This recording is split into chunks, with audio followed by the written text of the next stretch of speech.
Saudara-saudari, marilah kita mendengarkan renungan dengan judul Pengalaman Dicintai yang berdasarkan pada Injil Markus bab 9 ayat 6 dan 7.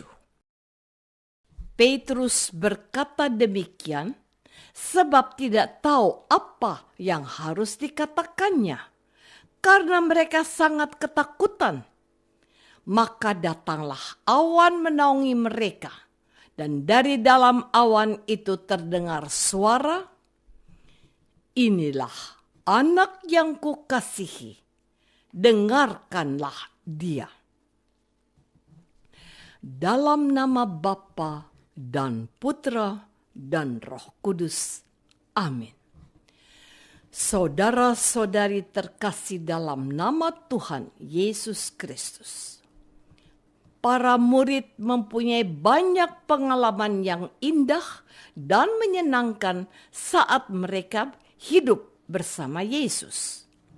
Dari sekian banyak pengalaman yang indah dan menyenangkan itu, bisa jadi ada yang paling berkesan dan tak terlupakan seumur hidup mereka, yakni saat mereka berada di atas Gunung Tabor.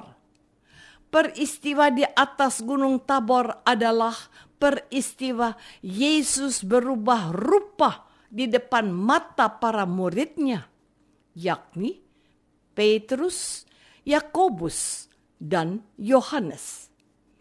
Ketika berubah rupa, pakaian Yesus sangat putih, berkilat-kilat. Tidak ada seorang pun di dunia ini yang dapat menggelandang pakaian seperti itu. Keterkejutan, kekaguman, kebanggaan sekaligus kegembiraan yang luar biasa akan pribadi Yesus, ditambah dengan munculnya Elia bersama dengan Musa. Keduanya sedang berbicara dengan Yesus. Padahal Musa dan Elia sudah meninggal ratusan bahkan ribuan tahun sebelum Yesus.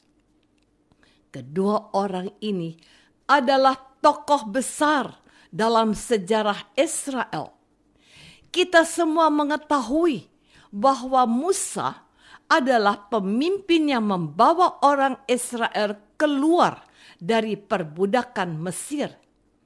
Musa juga memiliki pengalaman serupa natural yang luar biasa, yakni bisa berbicara muka berhadapan muka dengan Allah, termasuk menerima 10 perintah Allah di atas Gunung Sinai.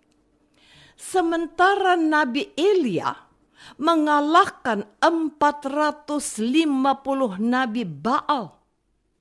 Nabi Elia juga pernah berbicara dengan Allah di Gunung Horeb. Saudara-saudari terkasih, peristiwa Yesus berubah rupa di atas Gunung Tabor adalah pengalaman penuh cinta dan kehangatan. Maka kita tidak hanya takjub atau terpesona dengan rupa Yesus yang penuh dengan kemuliaan dan kebesarannya, tetapi berusaha untuk melihat dan memahami kata-kata yang penuh makna sekaligus penuh misteri. Kata-kata yang penuh makna dan misteri itu adalah, "Inilah anak yang kukasihi, dengarkanlah dia."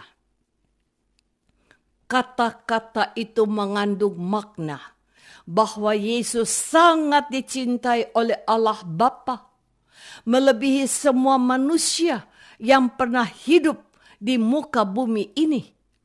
Dengan kata lain, Allah Bapa sangat berkenan dan menyukai Yesus. Karena itu, manusia hendaknya mendengarkan Yesus.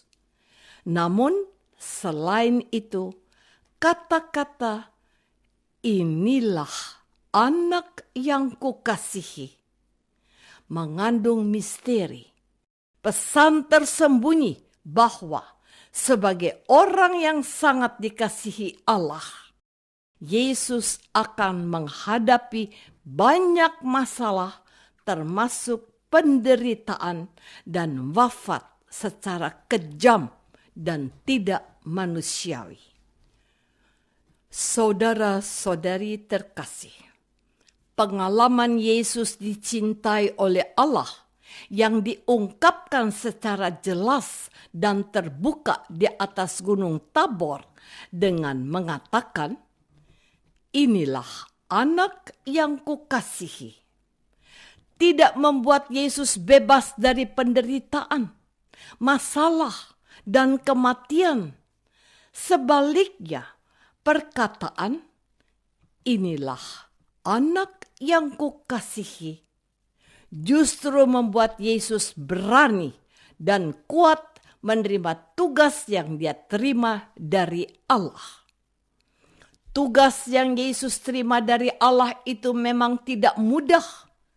Banyak masalah, penolakan, penderitaan, bahkan kematian sebagai bagian yang tak terpisahkan dari kehidupan seorang anak Allah yang terkasih. Kenyataan ini memberi kita kesadaran dan kepemahaman bahwa masalah, sakit, penyakit, penderitaan, atau kematian yang menimpa kita atau keluarga kita bukan karena Allah membenci atau tidak mencintai kita. Sebab terkadang saat kita mendapat banyak masalah, sakit yang tidak kunjung sembuh, dan kehidupan yang tidak berjalan seperti yang kita harapkan, kita mulai meragukan kasih dan kebaikan Allah. Kita mulai bertanya-tanya, apakah Allah masih mencintai kita? Apalagi jika kita sudah mulai melihat dan membandingkan kehidupan kita dengan kehidupan orang lain.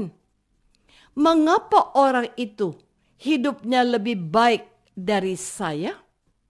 Padahal saya rajin ke gereja, sementara orang itu tidak. Dan masih banyak pertanyaan lain yang ada dalam hati kita. Saudara-saudari terkasih, kita manusia sering salah dalam memahami pengalaman saat kita dicintai Allah. Kita sering berpikir bahwa kalau Allah mengasihi kita, maka kita akan selalu sehat.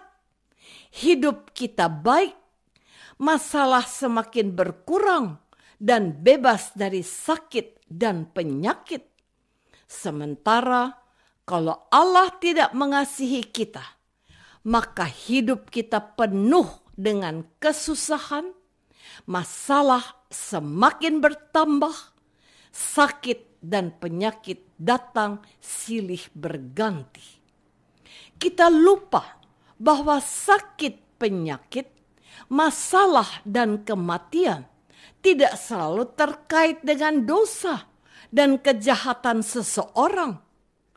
Berbagai bukti yang menunjukkan bahwa banyak orang baik yang justru menghadapi berbagai masalah, penyakit, dan kematian secara kejam dan tidak berperi kemanusiaan, persis seperti yang dialami oleh Yesus.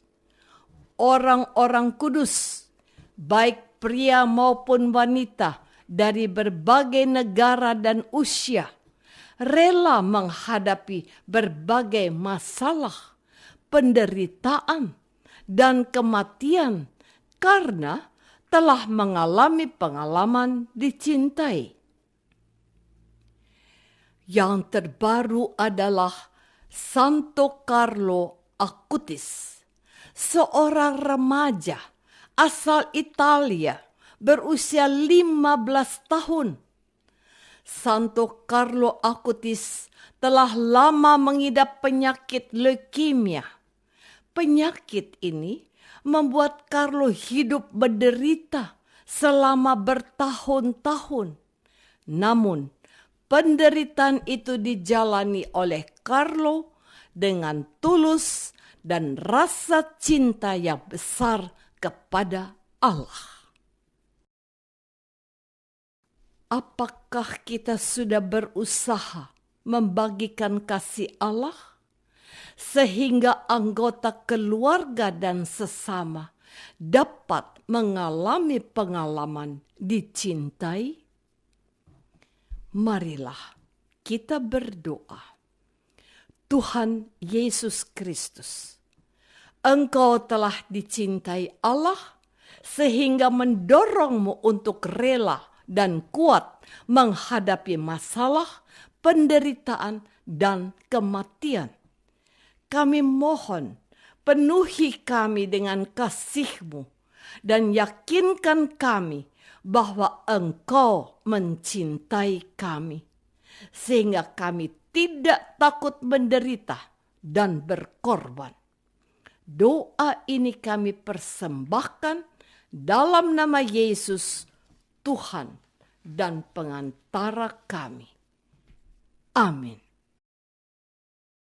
Semoga kita semua selalu dinaungi dan dibimbing oleh berkat Allah yang Maha Kuasa, Bapa dan Putra dan Roh Kudus. Amin.